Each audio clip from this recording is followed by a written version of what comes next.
ಒಂದು ಊರಲ್ಲಿ ತಂದೆ ಮತ್ತು ಮಗ ಇರ್ತಾರ.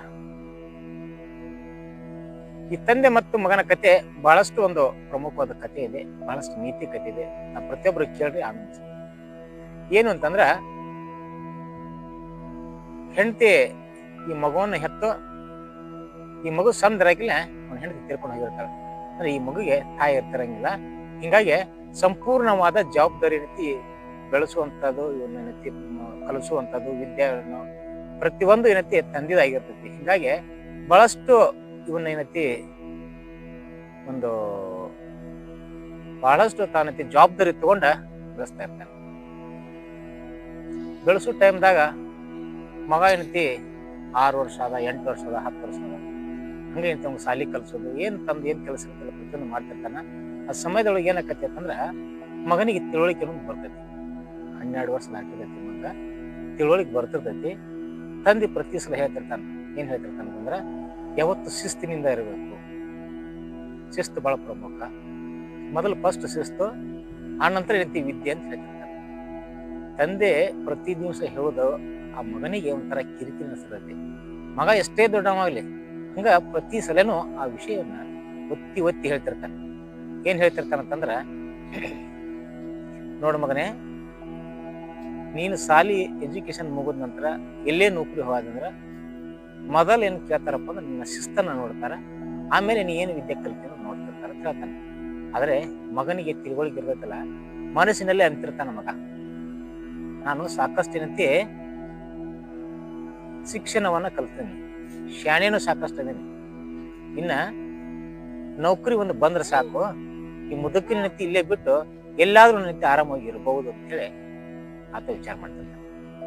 ಅದಕ್ಕ ಒಂದ್ಸಲ ಏನಾಕೈತಿ ಅಂದ್ರ ಒಂದು ಇಂಟ್ರ್ಯೂ ಹಾಕ್ತಾನೆ. ಸಾಕಷ್ಟು ಎಜುಕೇಶನ್ ಶಾಲೆ ಮುಗಿದಿರ್ತೈತಿ, ಒಂದು ಇಂಟ್ರ್ಯೂ ಹಾಕ್ತಾನೆ.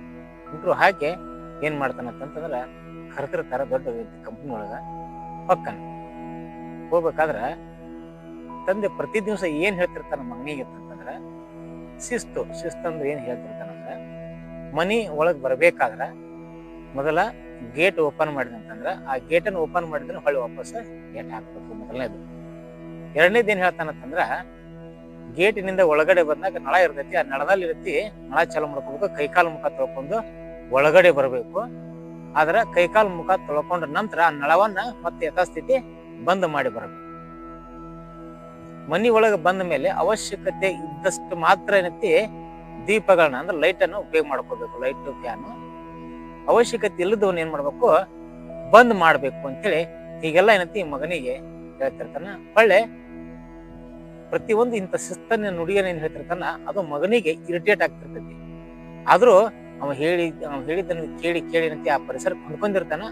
ಅದಕ್ಕ ಈ ಮಾತನ್ನ ಹೇಳ್ತಿರ್ತಾನೆ, ಏನಂತ, ಇವತ್ತಂತ ನಾ ಇಂಟ್ರ್ಯೂ ಹೊಂಟೀನಿ, ಇಂಟ್ರ್ಯೂದೊಳಗ ನಾ ಪಾಸ್ ಆಗಿ ಬಂದ್ರೆ ಸಾಕು, ನೌಕರಿ ಆ ಕಡೆ ಎಲ್ಲೋ ಯಾಕಳ್ತ ಒಂದ್ ದೇಶಕ್ಕೆ ಹಾಕಿರ ಸಾಕು, ಹೋಗಿ ಆರಾಮದಿಂದ ಬಿಟ್ಟು ಅಂತೇಳಿ ಮನಸ್ಸಿನೊಳಗೆ ಗುಣಗೋತ ಹೋಗಿರ್ತಾನ. ಹೋದ ನಂತರ ಏನಾಕೈತಿ ಅಂತಂದ್ರ ಅಲ್ಲಿ ಇಂಟ್ರ್ಯೂ ಏನೈತಿ ಸ್ಟಾರ್ಟ್ ಆಗಿರ್ತಾವ. ಇವನ್ ಏನೈತಿ ಮಧ್ಯಮದೊಳಗೆ ಬರ್ತೈತಿ. ಅಂದ್ರೆ ಮೊದಲು ಒಂದಿಷ್ಟು ಜನ ಹೋಗಿರ್ತಾರ, ಇವನ್ ನಡು ಏನೈತಿ ವ್ಯಕ್ತಿ ಪಳೆ ಬರ್ತೈತಿ. ಅವಾಗ ಹೊಕ್ಕ ನೀವು ಇಲ್ಲಿ ಹೋಗ್ಬೇಕಾದ್ರ ತಂದೆ ಹೇಳಿದ ಒಂದಿಷ್ಟು ಮಾತುಗಳ ನೆನಪಿ ಬರ್ತಾವ. ಹೆಂಗಂತಂದ್ರ, ಇಂಟ್ರ್ಯೂ ಹೋಗ್ಬೇಕಾದ್ರ ಅಲ್ಲೊಂದು ದೊಡ್ಡ ಹಾಲ್ ಇರ್ತೈತಿ. ಹಾಲಿನೊಳಗಿಂತ ಹೋಗ್ಬೇಕಾದ್ರ ಅಲ್ಲಿ ಗೇಟ್ ಇರ್ತೈತಿ. ಆ ಬಾಗಿಲಿಗೆ ಎಂತಿ ಗೇಟ್ ಇರ್ತೈತಲ್ಲ, ಅದನ್ನ ಗೇಟ್ ನೊಳಗೆ ಎಂಟ್ರಿ ಸಾದ ನಂತರ ತಂದೆ ಹೇಳಿದ ನೆನಪಾಗಿ ಮನೆಯೊಳಗೆ ಏನ್ ಮಾಡ್ತಾನೆ ಅದೇ ರೀತಿ ಗೇಟನ್ನ ನಿಂತಿ ವಾಪಸ್ ಹೆಂಗಿತ್ತು ಹಂಗ ರಿಟರ್ನ್ ಓಪನ್ ಮಾಡಿ ಹೊಳೆ ನಿಂತಿ ಕ್ಲೋಸ್ ಮಾಡಿ ಒಳಗಡೆ ಹೋಗ. ಒಳಗಡೆ ಹೋದ ನಂತರ ಅಲ್ಲಿ ಒಂದು ನಳ ಇರ್ತೈತಿ. ಆ ನಳಕ್ಕೆ ಏನೈತಿ ಯಥಾಸ್ಥಿತಿ ಮನೆಯೊಳಗೆ ಹೆಂಗ್ ಕೈಕಾಲು ಮುಖ ತಗೋತಾನ ಅದೇ ರೀತಿ ಕೈಕಾಲು ಮುಖ ತಗೋಬೇಕಂತ ಹೋಗ್ತಾನ. ಅದು ನಳ ಚಲೋ ಇರ್ತೈತಿ. ಕೈಕಾಲು ಮುಖ ತಕೊಂಡು ವಾಪಸ್ ಏನೈತಿ ಆ ನಳವನ್ನ ಏನೈತಿ ಬಂದ್ ಮಾಡಿ ಹೊಕ್ಕಾನ. ನಳವನ್ನ ಬಂದ್ ಮಾಡಿ ಹೊಳಗೆ ಏನೈತಿ ಎಂಟ್ರೆನ್ಸ್ ರೂಮ್ ನಲ್ಲಿ ಹೋಗ್ಬೇಕಾದ್ರ ಸಾಕಷ್ಟು ಲೈಟ್ ಮತ್ತು ಫ್ಯಾನ್ಗಳನ್ನ ಹಾಗೆ ಹಚ್ಚಿಟ್ಬಿಟ್ಟಿರ್ತಾರ. ಇವನ್ನೆಲ್ಲ ನೋಡ್ತಾನ, ನೆನಪಾಗಿ ಬಿಡೋದ್ ಮನೆಯಲ್ಲಿ ಹೇಳಿದ್ದು. ಪಟ ಅವನ್ನೆಲ್ಲ ಆರಿಸಿ ಮುಂದೆ ಒಳಗಡೆ ಹೋಗ್ತಾನೆ. ಮುಂದೆ ಒಳಗೆ ಹೋಗ್ಬೇಕಾದ್ರ ಅಲ್ಲಿ ಇಂಟ್ರ್ಯೂಗಳು ನಡೆದಿರ್ತಾವ. ಪ್ರತಿಯೊಬ್ಬರು ಇಂಟ್ರ್ಯೂ ತಗೊಂಡು ಹೊರಗೆ ಕಳಿಸ್ತಿರ್ತಾರ. ಅದೇ ರೀತಿ ಇವಂದು ಪಾಳೆ ಬರ್ತೈತಿ, ಒಳಗಡೆ ಹೋಗ್ತಾನ. ಅವಾಗ ಇವನ್ ಒಳಗೆ ಹೋಗಕ್ಕ ಇವಾಗ ಸೆಲೆಕ್ಟ್ ಆಗಿದ್ದ ಏನೈತಿ ಕಾರ್ಡ್ ಕೈಯಲ್ಲಿ ಹಿಡ್ಕೊಂಡ್ ಕೂತಿರ್ತಾರ. ನೀನು ಸೆಲೆಕ್ಟ್ ಆಗಿದ್ದೀಪ್ಪ, ತಗೋ ನಾಳಿಂದ ನಿಂತಿ ನೀನು ಇಂತಲ್ಲಿ ಜಾಯ್ನ್ ಆಗು, ನೌಕರಿಗೆ ಬಾ ಅಂತಾರ.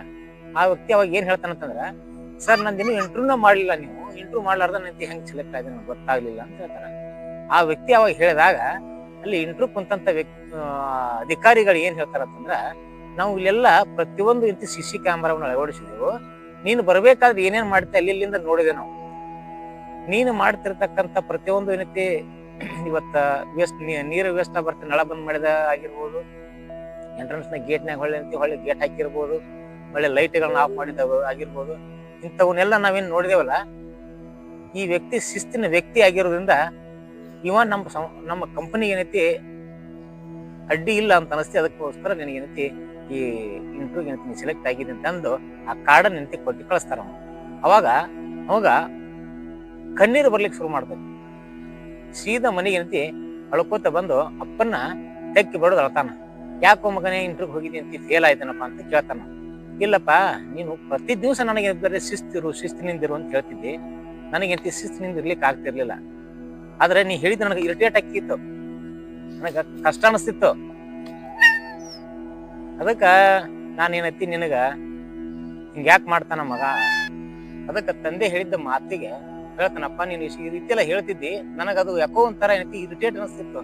ಆದ್ರೆ ನನಗ್ ಗೊತ್ತಿಲ್ಲದೇನೆ ಅಲ್ಲಿ ಹೋಗಿ ಇಂಟರ್ವ್ಯೂ ನಾನು ಮಾಡಿದ್ದಕ್ಕ ಅವರು ನನ್ನ ನೋಡಿದ ತಕ್ಷಣ ಏನೈತಿ ನಿನಗೆ ಇಂಟರ್ವ್ಯೂ ಸೆಲೆಕ್ಟ್ ಆಗಿದೆ ಅಂತ ಹೇಳಿ ನನ್ನನ್ನು ಪಾಸ್ ಮಾಡಿದ್ರು. ಅದಕ್ಕೋಸ್ಕರ ನೀನು ಹೇಳಿದ್ದು ಸತ್ಯ ಐತಿ ನನಗೆ ಇವಾಗ ಗೊತ್ತಾಯ್ತು.